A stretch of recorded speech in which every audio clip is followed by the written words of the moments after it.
Late on a Sunday night in 1970, police respond to an anonymous phone call.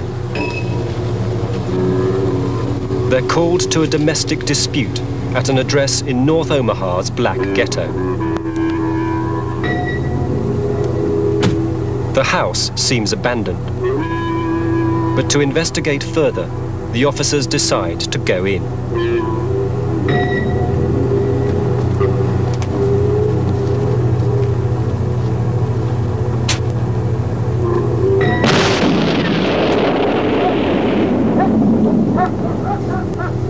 In the blast, one officer died and 4 were injured. A year later, 2 black radicals, David Rice and Edward Poindexter, were jailed for life for this bombing. Today they're still in jail and unlikely to be released. Both men believe they were framed. I was reminded constantly that we're going to get you, we're going to get you. Nigger, we're going to get you. We're not going to rest till we get you. So I said, well, good luck, you know. And they were right, of course. On a winter evening in 1968, Kenneth and Caroline Olsen prepare to play tennis. 2 men rob them and order them to lie face down.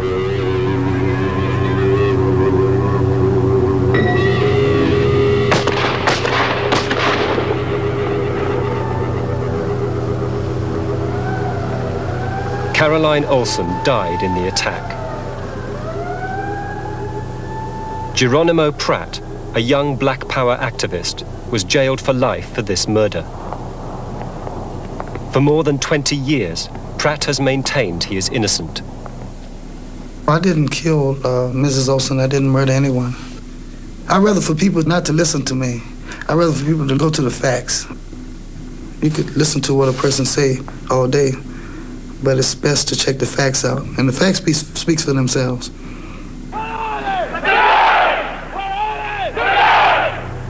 David Rice, Edward Poindexter, and Geronimo Pratt were prominent figures in the militant Black Power organization, the Black Panthers. All 3 men believe that they were framed by the police and the FBI because of their political activity. They say they are America's political prisoners.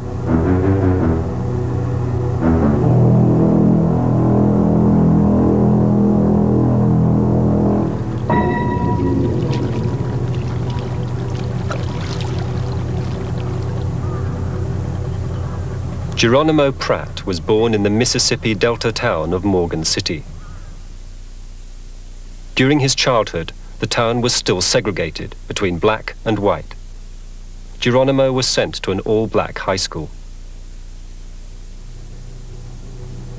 When he left school at 17, Pratt volunteered for service in Vietnam. He served 2 years in action and was twice wounded. He was decorated for bravery and promoted to sergeant. Like many other black soldiers in Vietnam, Geronimo Pratt followed the progress of the civil rights struggle back home. I was standing on the bunker, and the news came from someone's radio that Martin Luther King had been assassinated. And it was automatic reaction from everyone. It was just a silence, a big silence, and it was a very sad day.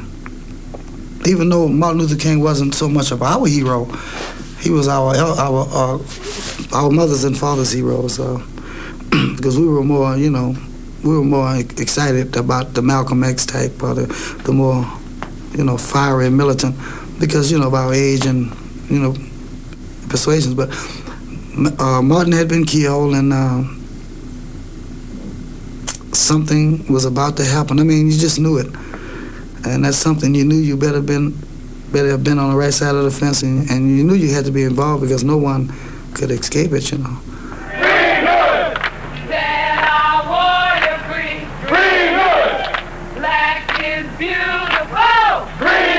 Appalled by Martin Luther King's assassination, Pratt left the army and returned to America.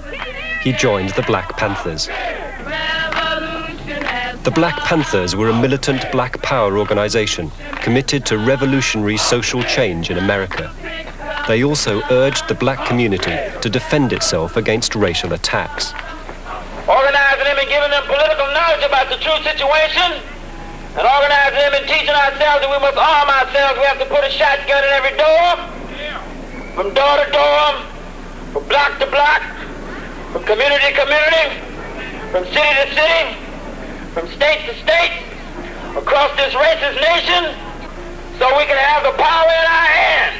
So we can have the power in our hands. Geronimo Pratt rose to head the Los Angeles chapter of the Panthers. Kathleen Cleaver was also a leading figure in the movement. It was a very, very tense time. People were followed, they were spied on. We felt the police were trying to destroy our organization and that we had no intention of letting that happen. It had the feeling of the early stages of a war. Everyone was very tense, very excited, and we were determined that this was the time to make a big revolutionary change. In July 1969, hostility between the Los Angeles police and the Panthers came to a head. After a 14-hour gun battle, the police arrested the Black Panther leadership, including Geronimo Pratt. Pratt was then charged with the tennis court murder, which had taken place 3 years before. This word-for-word transcript is the only record of his trial. We've used it to reconstruct the evidence which convicted Pratt in 1972. The key to the prosecution case was the evidence of a former Black Panther called Julius Butler. He testified in court that on the evening of December the 18th, 1968, Geronimo Pratt came to his apartment and produced a gun. Anybody see you? No. Then, according to Butler, Pratt confessed to him that he had just killed a woman on a tennis court. To back up Butler's testimony, there were two eyewitnesses.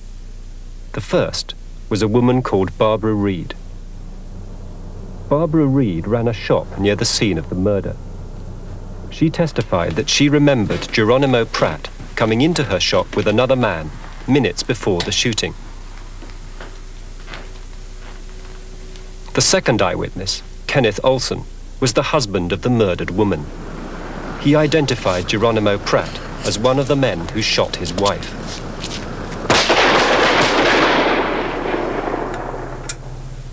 The prosecution then presented forensic evidence. A ballistics expert testified that bullets found on the tennis court matched with the gun belonging to Geronimo Pratt. The evidence seemed convincing, but even so, the jury took 10 days to reach a verdict. When we delivered our verdict, the jury foreman stood up and said that we had found him guilty. The defense attorneys requested an individual polling of the jury, and for each count, we had to indicate guilty. After we had done so, I believe it was 4 times. I don't remember exactly how many counts there were against him. As that day, by the way, he was in hand and leg chains with prison clothes on, as he had not been during the trial before. And as he walked by us, he called us racist pigs. Even Pratt's defense team admit the prosecution had a good case. There were 2 eyewitnesses that claimed that they could identify Pratt as the man who had committed the murder. Although they were shaken somewhat on cross-examination, still juries tend to regard eyewitness identification evidence as very solid. There was an alleged confession by Pratt to another member of the Black Panthers, who was actually a man who was the principal witness against him at the trial, claimed that Pratt had told him he had done it. And you know, those are strong lines of evidence. And it's not hard to see why he was convicted at the first trial, given what the prosecution was able to produce and what the defense didn't know at the time. Geronimo Pratt has always said that on the night of the murder he was 500 miles away from Los Angeles, at the Black Panther headquarters in Oakland. At the trial, this alibi was not believed, but since then, new witnesses have been found. I remember that Geronimo was in Oakland with me during the week of the murder. And I remember it because of significant events that happened, but also because my job was to log people into central headquarters. I was in charge of security. I was the person that when people came from out of town and when Geronimo came, he had to check in with me in order to find out what was on the agenda. According to Landon Williams, on the night of the murder, there were a series of meetings around Oakland. Pratt attended them all. One meeting was held at the house of a white supporter of the Black Panthers. I'm certain about what happened during that period, not from sitting back now and sort of recollecting 20 years later, but when these things were happening, I got locked up. I was arrested by the Denver County Police and the FBI and locked into isolation for 2.5 years. From June 1969 through through October 1971. And I had limited stimulus and contact with other people. So what I did was all these things, I continually replayed these in my mind. So now, although it's still 20 years later, there are impressions that were imprinted into my mind because it was all I had to deal with while I was in isolation. So I know emphatically that Geronimo wasn't in Los Angeles, but in fact was there with me in Oakland at that time. This confirmation of Pratt's alibi is just one part of a mass of new evidence found since the trial. Our investigation has now revealed serious flaws in every aspect of the prosecution case. Many members of the jury were apparently swayed to convict by the strength of the forensic evidence. But this is now highly suspect. At the trial, a ballistics expert called Dwayne Wolfer convinced the jury that shells found on the tennis court had been fired from Pratt's gun. But Wolfer's professional credibility is now in doubt. Well, Dwayne Wolfer's rather notorious. He's mishandled some large cases, including the Robert Kennedy assassination and some preliminary work on the Charles Manson murders and other cases. In fact, the Court of Appeals called him incompetent, and he was sued in connection with the Robert Kennedy case at one point and was deposed. And I read his deposition, and I don't believe the man could pass a 9th grade science test, really. He was the forensic expert, though, for the prosecution in Pratt's trial. It isn't just defense lawyers who distrust Wolfer. In 1975, the California Appeal Court described his testimony as given with a reckless disregard for the truth and negligently false. The court said it was obvious Wolfer knew very little about what he was talking about. In the light of these judgments, Wolfer's ballistic testimony now appears worthless. Even at the time of the trial, the eyewitness identifications were questionable. Kenneth Olsen, the husband of the murdered woman, and Barbara Reed, the hobby shop woman, both made their identifications several years after the murder. Mrs. Reed gave many conflicting descriptions of a man she admitted she saw for only a few seconds. On the night of the murder itself, a forensic drawing, an identikit type of thing was done by a police artist, and the description of the short man that she gave then didn't resemble Pratt at all. And at trial they were able to confront her with this old drawing, which she had to concede didn't look like Pratt at all, but she said, well, I remember him better now. Those were her words. The hobby shop woman was one of the shakiest witnesses the prosecution had.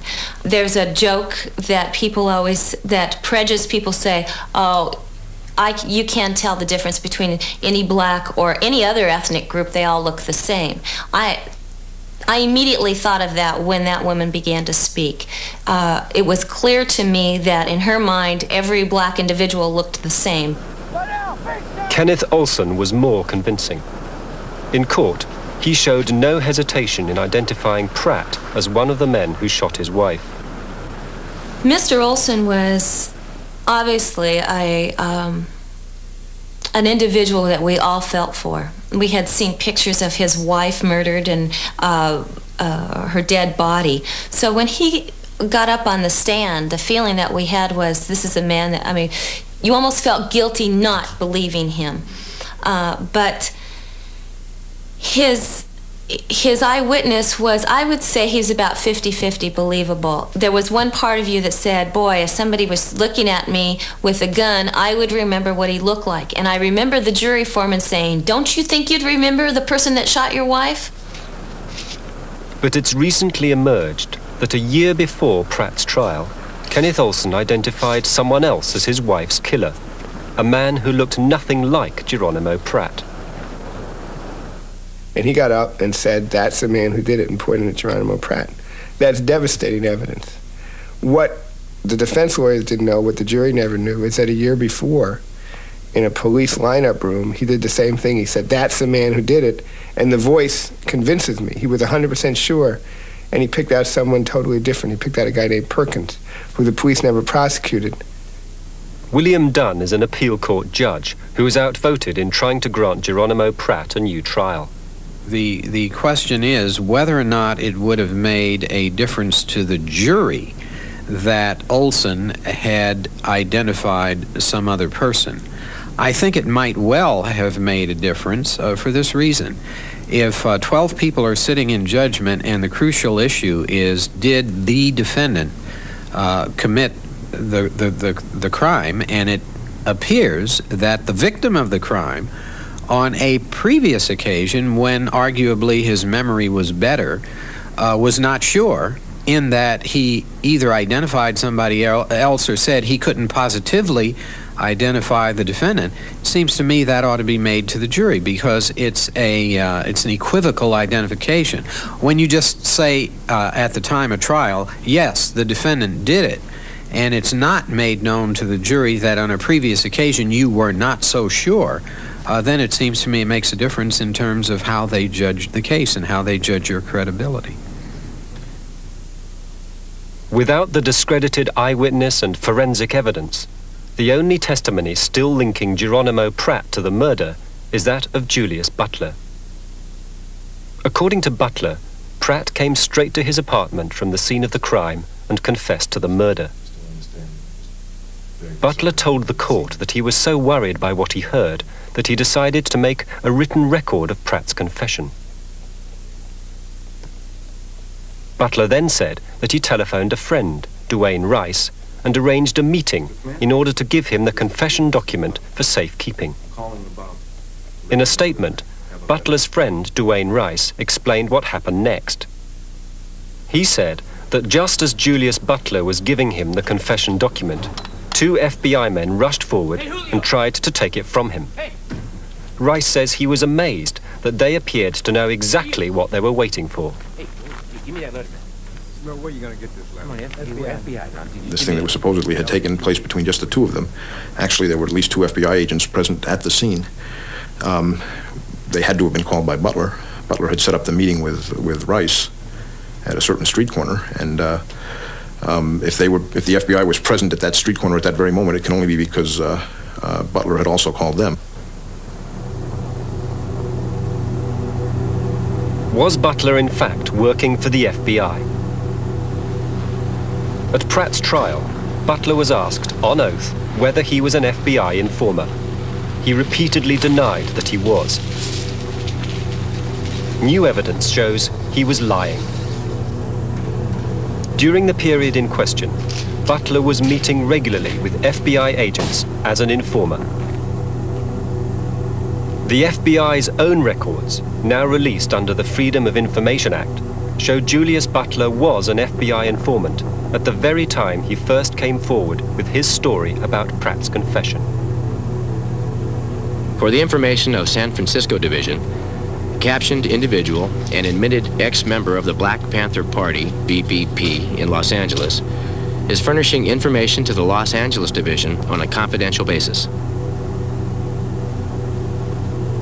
If in fact Julio Butler was an FBI informant, it seems to me that would have made a substantial difference to the trier of fact, the jury. Not from the standpoint that he was or wasn't an informant, but bearing upon his credibility. if he comes into court and testifies to one thing and it turns out that that testimony is untrue, then he has engaged in duplicity in the courtroom. And if he engages in duplicity with regard to that, then arguably he might not have been totally truthful with regard to the essential testimony, which was that Mr. Pratt had confessed to the crime. Had I known whether that Julius Butler was an FBI informant, I would have disregarded his testimony completely. I think it's unconscionable that we did not have the full evidence when we are asked to make a decision that has such an impact. And in effect, we were made to be puppets. They molded the case for us to hear what they wanted us to hear and not the whole story. And I feel duped.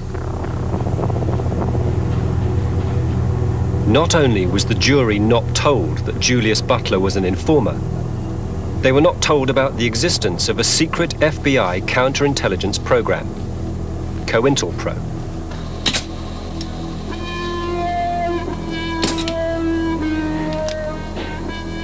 COINTELPRO was an illegal operation set up to destroy the Black Panthers. It used widespread bugging and surveillance, as well as a dirty tricks campaign against Panther leaders. Newly obtained documents reveal the scope of COINTELPRO operations against the Black Panther Party, the BPP. One directive orders: officers are instructed to submit imaginative and hard-hitting counterintelligence measures aimed at crippling the BPP. Another FBI memorandum explains: purpose of counterintelligence action is to disrupt the Black Panther Party, and it is immaterial whether facts exist to substantiate the charge. As leader of the Black Panther Party in Los Angeles, Geronimo Pratt was kept under constant surveillance. Documents from the FBI's Los Angeles office refer to a secret campaign to destroy him. Operation Number 1 is designed to challenge the legitimacy of the authority exercised by Elmer Gerard Pratt, BPP Deputy Minister of Defense for Southern California. Constant consideration is given to the possibility of the utilization of counterintelligence measures, with efforts being directed toward neutralizing Pratt as an effective BPP functionary. A few weeks before his trial, the Los Angeles FBI reviewed the Pratt case. Wes Swearingen was an FBI agent at the time.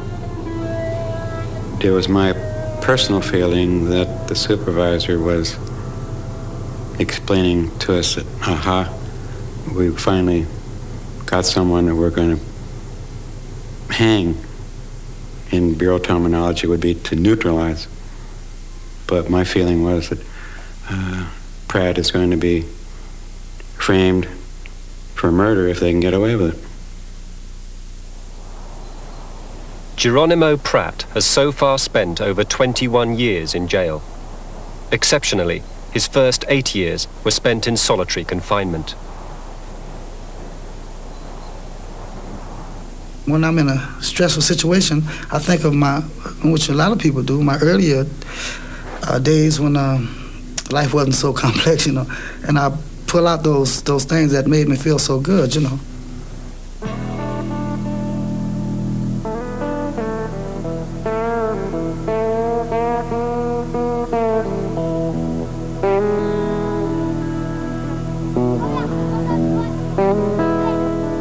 The magnolias, how the magnolias would come out in the summer and everything smelled, everything would smell perfume.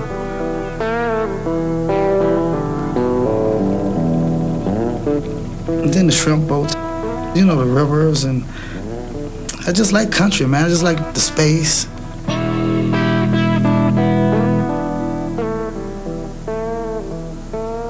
Well, of course, my mother, my mother's boy. And the family, what's that family feeling? Everybody pulling together. I miss my friends. I just miss the. I don't know if I could ever be a hunter again after Vietnam, but I used to love to hunt, but I really miss fishing, you know, fishing that river.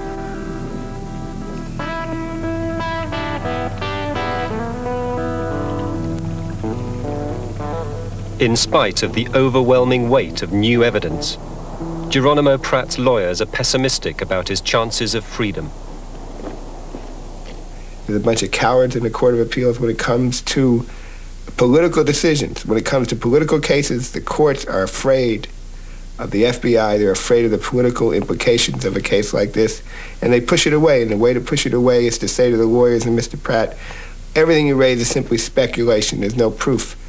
If these people had the guts to be honest, they say there's so much proof, we're ashamed this man ever spent a day in prison.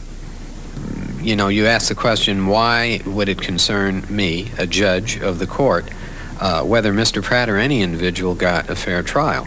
After all, that's my lifeblood. That's what I am. I'm a judge, and it's my job to see to it that people are treated fairly, that people are treated dispassionately in the courtroom.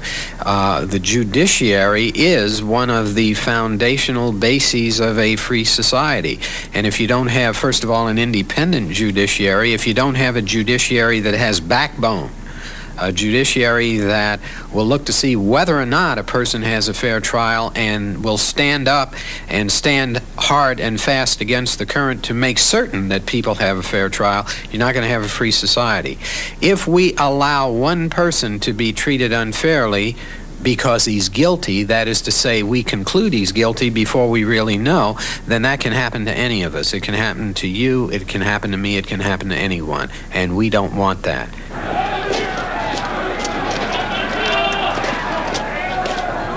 In the early 1970s, the police and the FBI stepped up the pressure on the Black Power movement.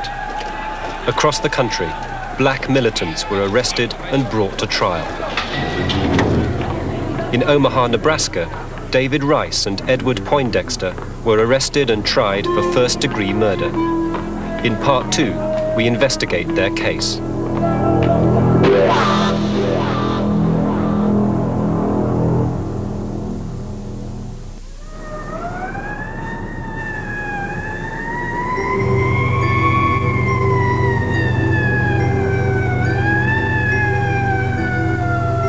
My partner and I had just finished a little, like a lunch break. We never really went out of service. We just ate while we were on duty. Got a big plate of barbecued ribs and sat in the projects and, you know, right in the area and ate them, and heard a call come out of a woman screaming. Woman screaming for help, possible rape in progress at an address at 28th and Ohio.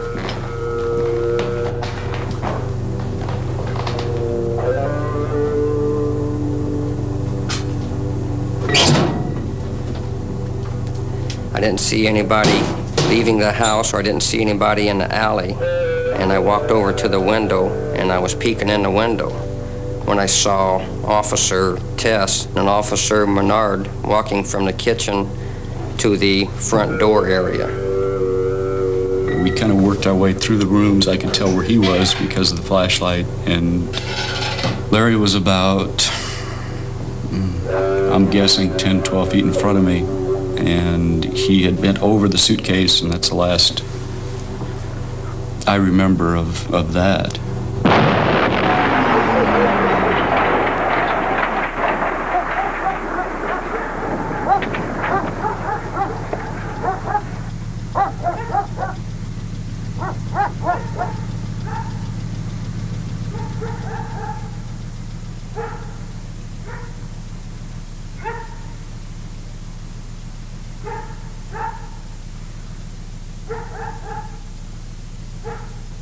I don't like to see somebody get by with murdering somebody. And just plain and simple. You know, when you're investigating homicide, there's a saying that you are in that man's shoes to see that he gets justice. And I always did believe that. You know, how is that dead man going to get justice if you don't do it for him? And that's my principle. A week after the bombing, Officer Larry Menard was buried. The police were convinced the Black Panthers were responsible for the killing. We were under constant surveillance, constant harassment. A great deal of energy and resources was spent on trying to provoke us into a confrontation. One, involving shooting, of course. We couldn't leave a building and enter the streets without being frisked, harassed. This went on around the clock. Not a night went by, man, that somebody wasn't absolutely, totally, unnecessarily pounced upon by the police. Not a night went by, man. This was like 7 days a week. The Black Panthers published a newsletter called Freedom by Any Means Necessary. David Rice was the editor. We did on occasion talk about the whole business, in the newsletter of having a right. Well, we talk about it more than occasionally, about having a right to defend yourself against police attack.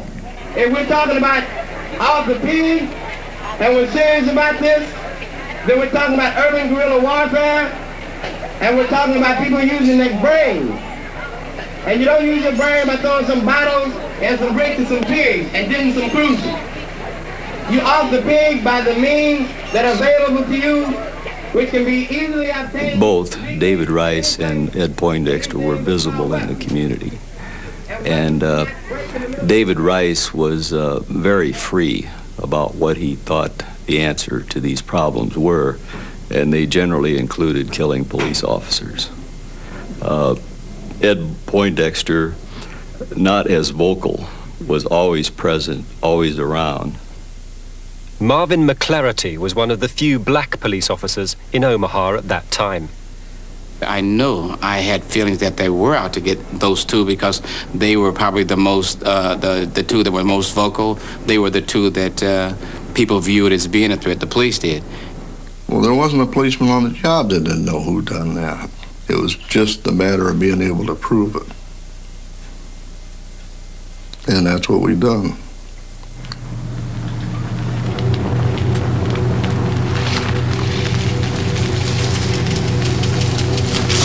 A week after the bombing, officers Jim Perry and Jack Swanson led a raid on David Rice's house in North Omaha. Rice was in Kansas City giving a speech at the time. He'd left his house unlocked. Both Jim Perry and Jack Swanson later testified they found a box of dynamite in the basement. Other officers aren't so sure. Marvin McClarity is convinced the dynamite was planted after the area had been cordoned off. I was on duty. We saw them bringing items out of that house. The thing that was so striking to me and to those two officers that I was with was the fact that the police had blocked off 29th to 30th on Parker Street, and they blocked that off to vehicular traffic and to pedestrian traffic. Then they said they found something in that house, and being a police officer, the first thing that strikes you is funny and saying, hey, something's wrong here because of the way that that search was conducted. And that was when we drew our suspicions that it could have been something that was planted in that house, and to this day I still believe that was planted in that house. It's a lie. I was there, I found it.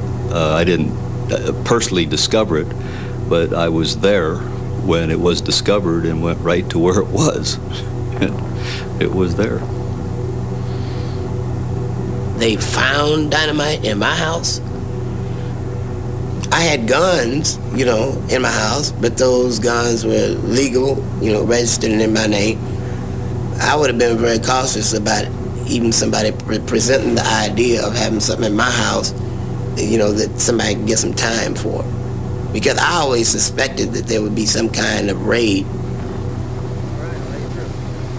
Although the police had the dynamite they claimed to have found in David Rice's house, they lacked any firm evidence to link Rice to the bombing. The next stage in the investigation came when the police were tipped off that one of the bombers was a teenager called Dwayne Peak. Acting on information developed by the Federal Bureau of Investigation, agents of the FBI and investigators of the Omaha Police Division arrested Dwayne Peak, charging him with first-degree murder in the bombing death of patrolman Larry D. Menard According to Dwayne Peake's uncle, once he was in custody, he told the police he'd made the bomb with members of his family. At that particular time, David Rice and Ed Poindexter's name wasn't even mentioned. It was sometime later, I guess in the morning, when people came in and they wanted some good, I believe it's scapegoats, or however you want to put it. They wanted something sensationalized. They wanted to go after the people that were making headlines, I believe. According to his uncle, the police weren't interested in Dwayne Peake's story. They put pressure on him to implicate Rice and Poindexter in the bombing. There were statements made to Dwayne like, you would be the youngest individual that would die in the electric chair. There were statements like, you know, your family probably would suffer. You killed a police officer, and, you know, it was a frightful experience. So it was very traumatic. Once he was arrested, he was like a whipped puppy, and he, according to what they told me, he readily told them everything about what happened and how it happened. And he was just a young kid. He only, I think, 15, 16 years old.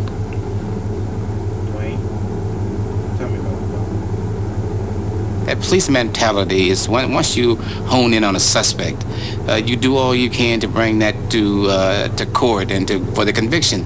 And sometimes we take shortcuts in order to convict someone, and sometimes we just do things that are just right down dishonest. And I think that once they honed in on David and Edward, that they just carried through and did it that way.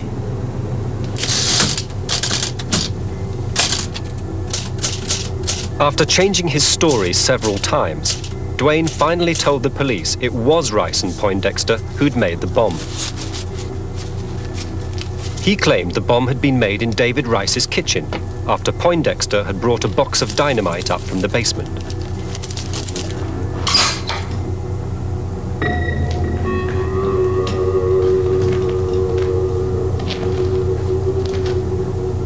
Dwayne also claimed Ed Poindexter told him to plant the bomb at an empty house in North Omaha. He went on to say Poindexter gave him instructions to call the police to the house by dialing the emergency number from a payphone. I did not make that bomb. I didn't conspire with anybody to make it. I didn't put Dwayne Peake up to delivering it or having anything to do with it. In fact, the only thing that I said to Dwayne during that period was, go away, you're suspended, grow up, because he was displaying some very bizarre behavior at that time. I had absolutely nothing to do with him making that bomb. I don't know if I would have had whatever it takes to do that, because I had never really seriously hurt anybody that I know about, you know, and to take the step of killing somebody, I don't know if I'd have been prepared to do that. On the basis of Dwayne's evidence, the police decided to charge Rice and Poindexter with the bombing. Many months later, in a wave of publicity, the murder trial was held. According to prosecuting attorney Sam Cooper, Dwayne Peake was the key to the prosecution case. The physical evidence, the dynamite, that's all we would have had, I think, without Dwayne Peake. And I suspect it would have been questionable whether you could have filed anything. It's pretty clear that absent the testimony of Dwayne Peake, it would have been a weak circumstantial case of murder. I mean, he was critical of the case. Dwayne Peake's appearance in court as a witness was eagerly awaited. His was the only evidence which directly linked Rice and Poindexter to the bombing. When Dwayne Peake walked into the courtroom that morning, he appeared to be like any normal young teenage black person who looked confident, smiled, and recognized individuals in the courtroom. Dwayne Peake was called to the stand as a witness for the prosecution. His testimony stunned the court. When he testified in the morning, he denied any involvement on my part or Ed. regarding the whole question of talking about a bombing or constructing a bomb or any of this. And I guess my reaction was, damn, this little dude is stronger than I could have guessed, because I know they've done some things to him or said some things to him that would scare the hell out of him. But somehow he's not going along with the program. With those shocking disclosures shocking to the prosecution, the proceedings ended. At the request of the prosecutor, who asked that the preliminary hearing be continued to the afternoon. Afternoon proceedings occurred. Dwayne Peak comes in wearing sunglasses, looking visibly shaken, changed. I asked Dwayne Peak to take off his sunglasses. His face around the eyes was swollen. It looked discolored to me. His eyes were red. It was clear he had been crying. And my impression at the time was that he had been struck physically, and that's what caused the discoloration and the marks around his eyes. When he took the glasses off, people in the courtroom let out an audible gasp. Dwayne Christopher Peak had been really worked on between the morning session and the afternoon session. It was frightening to see what happened to that young man. If it were any other set of circumstances, were he accusing some white person of an offense and changed his story as many times and as many ways as he did, his testimony would have been considered so lacking in credibility that it would not have been used for any purpose whatsoever. But because there were certain words they wanted to come out of his mouth to implicate these black men, they could change it, orchestrate it, until they got those words from him. And once the words came from him that they wanted, his mouth became a prayer book. After Dwayne's changed testimony, the court session ended. That night, he wrote a letter home. They had me in court today. I guess you already know that by now.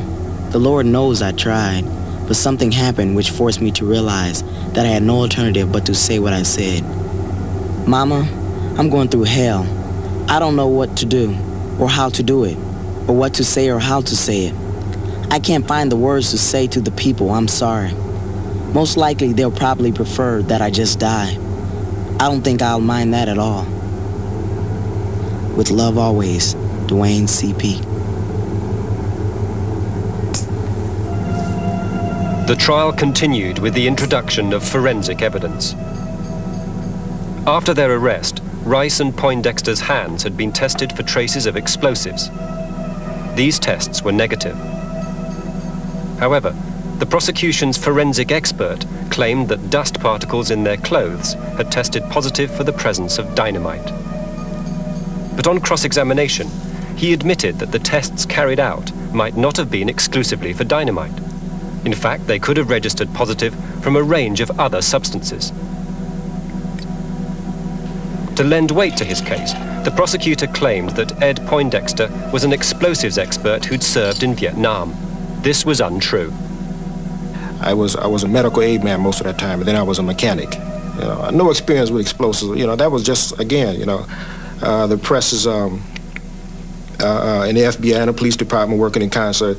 That was their way of making me look as bad as possible. You know, this guy must have done such a thing. Because look at him. You know, he looks like one of these big, burly, black. He got a beard, wears shades. You know, he's a Vietnam veteran. He must have done it. Look at him. You know, and he talks mean.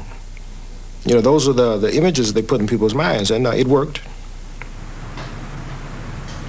After all the evidence had been heard, Ed Poindexter and David Rice were found guilty. Well, of course, police officers in that situation are always going to think about the death penalty. At that time, that was not possible in Nebraska. The maximum sentence available was life, is what Rice and Poindexter both received. I was expecting it, but then, you know, there's no way you can prepare yourself emotionally for something like that, you know. I was numb for about an hour, and then after that, anger set in and resentment. David Rice and Edward Poindexter are still in jail. In Nebraska, there is no parole in life sentences. Dwayne Peak, who testified against them, spent 4 years in youth custody and was released in 1974. He then disappeared. However, 20 years on, new evidence has emerged. At the trial, Dwayne Peak testified he telephoned the police on Ed Poindexter's instructions. Members of his family now maintain it was not Dwayne who called the police.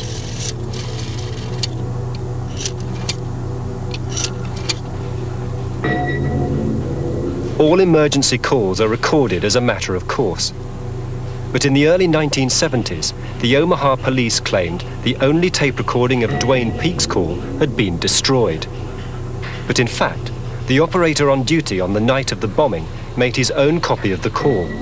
When he died recently, this tape turned up in Omaha.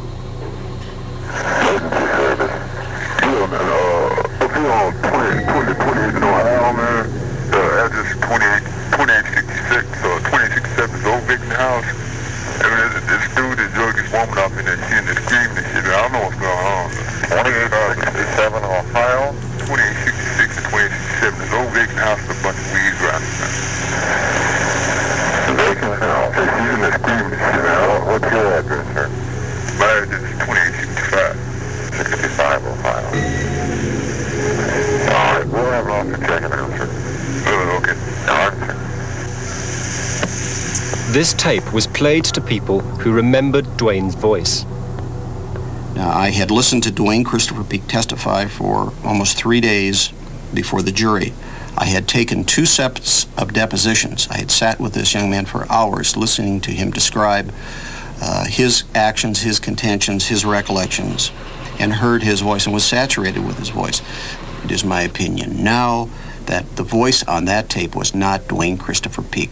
When I heard this tape and realized that the deep voice of a much older man that I heard on this tape was the one they were saying was the voice of Dwayne Peak, this 15-year-old kid whose voice I knew, I couldn't believe it.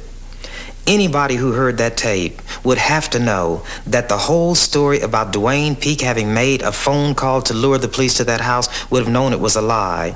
And for officials of the law enforcement branch to do something like that is reprehensible and inexcusable. And the fact that they did that made it clear to all of us that they knew David and Ed were innocent.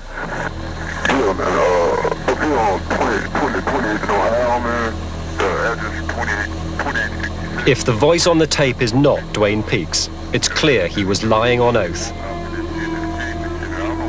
These newly obtained documents show the FBI was well aware of this perjury. The Omaha police and the FBI deliberately arranged for the tape recording to be suppressed because, in their words, it would be prejudicial to the case against Rice and Poindexter. In other words, they knew Peak was lying. We feel we got the 2 main players in Rice and Poindexter. And I think we did the right thing at the time because the Black Panther Party, or whatever, by whatever name it was going by at the time of the murder, completely disappeared from the city of Omaha. Everybody disassociated itself from the Black Panther Party or their new names. And it's sort of been the end of that sort of thing in the city of Omaha, and that's 21 years ago. After the imprisonment of so many of its leaders, the Black Panthers were effectively crushed as a political force in America. COINTELPRO, the FBI's counterintelligence program which helped destroy the Panthers, came to an end with the resignation of President Nixon. But almost 20 years on, its victims remain in jail. I think that Nixon, Hoover, and that whole gang were adjudged to be criminals, and it was very clear that they participated in quite a bit of criminal activity. They were, in fact, criminals. But what people failed to do was to follow through on not just saying, okay, he's a criminal, he did wrong, and leave it at that. You have to go and look at the crimes that they committed and then clean it up, so to speak, resolve the problems that they had begun. And that has not been done, and not only in my case, but in quite a few cases. Now, I'm just a regular guy like everybody, you know, like most other guys are. And anybody with normal human emotions and feelings who would go through that type of thing would be bitter. In fact, if they weren't bitter, something would be wrong with them, you know. Something would be wrong upstairs if they weren't bitter, disappointed, angry. And I was at the time, especially in my first 2 or 3 years in prison, very much. But, you know, eventually you have to settle down and, you know, and realize that, hey, I'm here, I'm going to be here, why not just try to make something good out of this time and learn and grow from the experience and come out a better person. So I don't regret anything I've done. And yeah, I paid a high price, but in a way you make your bed and you have to lie in it. If you talk bad about people who have things to hide, you know they're going to try to get you. And you have to be prepared for that. I mean, I talk about it now like it's, you know, like I speak of it, maybe I'm sounding like it's no big thing. It obviously is a big thing. But, you know, what can you do? You make certain choices, man, and depending on the kind of society that you live in, you know, they make you pay a price. So when I first came down here, I just kind of saw myself as a casualty of my own failure to understand properly the seriousness of stuff. But after a time, yeah, you know, I've said to myself a bunch of times, man, folks, you know, step forward, let me go, damn it. Despite the obvious injustice of their imprisonment, David Rice, Edward Poindexter, and Geronimo Pratt have little chance of being released. Without a change of political will, they seem destined to remain in jail, living witnesses to the fallibility of America's system of justice.